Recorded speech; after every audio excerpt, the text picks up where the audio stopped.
نحمده ونصلي على رسوله الكريم اما بعد فاعوذ بالله من الشيطان الرجيم بسم الله الرحمن الرحيم ولو ان اهل القرى امنوا لفتحنا عليهم بركات من السماء والارض صدق اللہ العظیم۔ میرے واجب الاحترام بزرگوں، آج دنیا کے اندر ہر بندہ برکت کی تلاش میں ہے۔ دکان والا دکان پہ بیٹھا ہوا برکت مانگ رہا ہے، گھر والا گھر میں بیٹھا ہوا کہہ رہا ہے کہ برکت نہیں ہے۔ یعنی ہر بندہ برکت کی تلاش میں ہے کہ میرے مال میں برکت ہو جائے، میرے اولاد میں برکت ہو جائے، میرے گھر میں برکت ہو جائے اور میرے رشتہ داروں میں برکت ہو جائے۔ یعنی برکت برکت کی رٹ لگائی ہے، لیکن افسوس سے کہنا پڑتا ہے کہ جہاں پر برکت اللہ تعالی نے رکھی ہے وہاں سے لینے کے لیے ہم تگ و دو اور کوشش نہیں کرتے۔ اس لیے اللہ رب العزت فرماتا ہے وَلَوْ أَنَّ أَهْلَ الْقُرَىٰ آمَنُوا، اگر یہ بستیوں کے رہنے والے، یہ محلوں کے رہنے والے لوگ آمنوا، اللہ پر ایمان لے آئیں، تقوی اختیار کر لیں،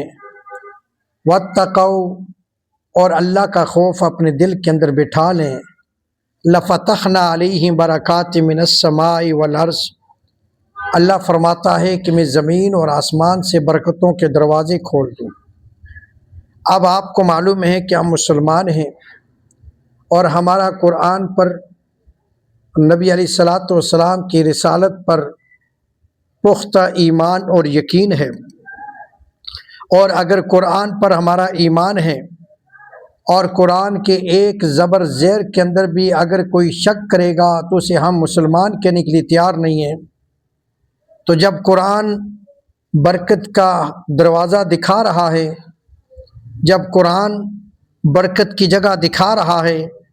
جب رب تعالیٰ نے اپنی شرائط رکھ دی ہیں کہ میرے بندو یہ دو چیزیں تم اپنا لو، آمنوا واتقوا، ایمان لے آؤ اور تقوی اختیار کر لو، اللہ پر ایمان لاؤ، اللہ کا خوف اپنے دل کے اندر بٹھا لو، تو اللہ فرماتا ہے لفتحنا علیہم برکات من السماء والارض، کہ میں اللہ تمہارے لیے آسمان سے بھی برکت کھول دوں گا اور زمین سے بھی دروازے برکت کے تمہارے لیے کھول دوں گا۔ آسمان سے بھی برکت، زمین سے بھی برکت، اللہ کی رحمت ہی رحمت ہوگی۔ اور برکت کس چیز کا نام ہے؟ برکت کہتے ہیں تھوڑی چیز زیادہ کو پورا ہو جانا، اللہ تعالیٰ اس میں برکت ڈال دیتا ہے۔ آپ دیکھیے حضرت ابو ہریرہ رضی اللہ تعالیٰ عنہ گھر میں موجود ہیں اور بھوک نے ستایا اور پھر پریشان ہوئے کہ یا اللہ کھانے کے لیے کچھ نہیں ہے، بھوک ستا رہی ہے، اور دل کے اندر خیال آیا کہ مسجد نبوی کے دروازے کے باہر جا کر لیٹ جاتا ہوں، شاید کوئی دیکھ کر مجھے لے جائے اور مجھے لقمہ روٹی کا کھلا دے۔ ابو ہریرہ رضی اللہ تعالیٰ عنہ فرماتے ہیں کہ میں آیا، مسجد نبوی کے دروازے کے باہر آ کر لیٹ گیا دروازے کے ساتھ، میں نے دیکھا کہ صدیق اکبر رضی اللہ تعالیٰ عنہ آئے اور مجھے سلام کیا۔ صدیق اکبر رضی اللہ تعالیٰ عنہ آگے نکل گئے، میں نے دیکھا کہ ان کے بعد حضرت عمر رضی اللہ تعالیٰ عنہ پیچھے سے آئے تو مجھے سلام کیا، تو حضرت عمر رضی اللہ تعالیٰ عنہ بھی آگے نکل گئے، میں نے دیکھا پیچھے سے محمد رسول اللہ صلی اللہ علیہ وسلم آئے ہیں، اور نبی علیہ الصلاۃ والسلام جب میرے پاس آئے اور مجھے آ کے کہنے لگے کہ ابو ہریرہ کیوں لیٹے ہو یہاں پر، کیا معاملہ پیش آ گیا ہے؟ حضرت ابو ہریرہ رضی اللہ فرماتے ہیں میں نے کہا یا رسول اللہ صلی اللہ علیہ وسلم، ابو بکر صدیق رضی اللہ تعالیٰ عنہ بھی گزر گئے، عمر بھی گزر گئے ہیں، اور آپ نے مجھ سے پوچھ لیا، مجھے بھوک نے ستایا ہے، بھوک نے تنگ کیا ہے، اور میں گھر سے باہر نکل آیا ہوں، میں نے کہا مسجد نبوی کے دروازے کے آگے لیٹ جاتا ہوں، نبی علیہ الصلوۃ والسلام نے حضرت ابو ہریرہ رضی اللہ تعالیٰ عنہ کا بازو ہاتھ پکڑا اور ہاتھ پکڑ کر نبی علیہ السلام اپنے گھر میں لے آئے، اور جب اپنے گھر میں لا کر ازواج محترمات سے اعلان کیا کہ گھر میں کچھ ہے کھانے کے لیے یا نہیں، ان کی طرف سے جواب آیا کہ یہاں تو کھانے کے لیے کچھ نہیں ہے، تھوڑا سا پیالے کے اندر دودھ موجود ہے، اور وہ بھی پڑوسن ایک عورت نے اے یا رسول اللہ وسلم آپ کے لیے بھیجا ہے، اس تھوڑے سے دودھ کے علاوہ ہمارے گھر میں اور کچھ نہیں ہے۔ نبی علیہ الصلوۃ والسلام نے فرمایا اللہ کے فضل سے کام بن گیا۔ نبی علیہ الصلوۃ والسلام نے حضرت ابو ہریرہ سے کہا، ابو ہریرہ لبیک یا رسول اللہ، کیا حکم ہے؟ فرمایا جاؤ جا کر اصحاب صفہ کو بلا کے لے آؤ، وہ بھی تو بھوکے ہوں گے نا، ان کو بھی تو کھانے کے لیے کچھ نہیں ملا ہوگا، ان کے پیٹ میں بھی کوئی لقمہ نہیں گیا ہوگا، اس لیے وہ پتہ نہیں کتنے دن کے فاقے میں ہیں،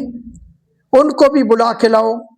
حضرت ابو ہریرہ رضی اللہ تعالیٰ عنہ عرض کرتے ہیں میرے پاؤں کے نیچے سے زمین نکل گئی، میں سوچنے لگا کہ نبی علیہ الصلوۃ والسلام کے گھر میں ایک پیالہ دودھ کا، اور مجھے نبی صلی اللہ علیہ وسلم فرما رہے ہیں اصحاب صفہ کو بھی بلا کے لاؤ، تو نبی علیہ الصلوۃ والسلام کا حکم تھا، میں انکار نہیں کر سکا، لیکن میرے دل کے اندر خیالات وسوسے آ رہے تھے کہ یہ دودھ کیسے پورا ہوگا، اور آپ کو معلوم ہے اصحاب صفہ کی تعداد 70 کے قریب تھی، 70 وہ صحابہ جو اصحاب صفہ میں اس چبوترے میں رہتے تھے، جو نبی علیہ الصلوۃ والسلام سے دین سیکھا کرتے تھے، قرآن کی تعلیم لیا کرتے تھے۔ تو نبی علیہ الصلوۃ والسلام کے حکم پر حضرت ابو ہریرہ رضی اللہ تعالیٰ عنہ نے ان کو بلا لایا، وہ بھی آئے۔ نبی علیہ الصلوۃ والسلام نے فرمایا کہ یہاں ترتیب سے بیٹھ جاؤ، اصحاب صفہ لائن میں بیٹھ گئے، اور نبی علیہ الصلوۃ والسلام نے مجھے آواز دی ابو ہریرہ یہ دودھ کا پیالہ اپنے ہاتھ میں لو اور ان کو پلانا شروع کر دو۔ تو میں نے ایک کو دیا، میرے دل کے اندر یہ خیال پیدا ہوا یہ سارا دودھ تو یہ پی لے گا اور باقیوں کو کیا ہوگا، اور پھر میں بھی بھوکا ہوں کیا بنے گا۔ لیکن حضرت ابو ہریرہ فرماتے ہیں میں نے ایک کو دیا، اس نے سیر ہو کر پیا،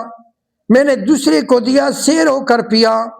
70 صحابہ جو لائن میں بیٹھے تھے سب نے دودھ باری باری پیا۔ آخر پر میں نے اپنے ہاتھ میں لیا تو میں نے دیکھا کہ دودھ میں ایک قطرے بھی کمی واقع نہیں ہوئی تھی، جس طرح پیالے میں دودھ تھا اسی طرح موجود تھا، اور میں نے وہ پیالہ نبی علیہ السلام کے ہاتھ میں دے دیا۔ نبی علیہ الصلوۃ والسلام نے ہاتھ میں پیالہ پکڑ کر اور مجھے فرمایا کہ ابو ہریرہ تم پیو، میں نے پیا، پھر ایک مرتبہ بس کیا، فرمایا اور پیو، میں نے پھر پیا، فرمایا اور پیو، فرمایا اور پیو۔ تو حضرت ابو ہریرہ فرماتے ہیں میں نے کہا یا رسول اللہ بس اور مجھ سے نہیں ہوتا، اور میری گنجائش نہیں ہے، اور میرے اندر گنجائش کوئی نہیں ہے، یا رسول اللہ بہت ہو گیا۔ نبی علیہ الصلوۃ والسلام نے وہ پیالہ اپنے ہاتھ مبارک میں لیا اور اپنے ہونٹوں کے ساتھ لگایا اور دودھ نوش فرمایا اور دودھ ختم ہوا۔ اس لیے ایک پیالہ دودھ کا اتنے صحابہ نے پیا، سیر ہو کر پیا، ابو ہریرہ نے 3 مرتبہ پیا، سیر ہو کر پیا، اور دودھ پھر بھی اسی طرح موجود تھا۔ اس کا نام برکت ہے، اور اگر برکت لیتے ہو تو اللہ کے نبی کی اطاعت میں آ جاؤ، برکت لیتے ہو تو قرآن سے آ کر برکت لو، برکت لیتے ہو تو قرآن کو اپنے چھاتی اور سینے کے ساتھ لگا لو، اس قرآن کو اپنا بچھونا بنا لو، اس قرآن کی تعلیمات کو عام کر دو، اس قرآن کی آپ تلاوت کرنا شروع کرو۔ جو قرآن پڑھتے جائیں گے اللہ ہمارے کاروبار میں برکت نازل کرتا رہے گا۔ اللہ ہم سب کو سمجھ کی توفیق عطا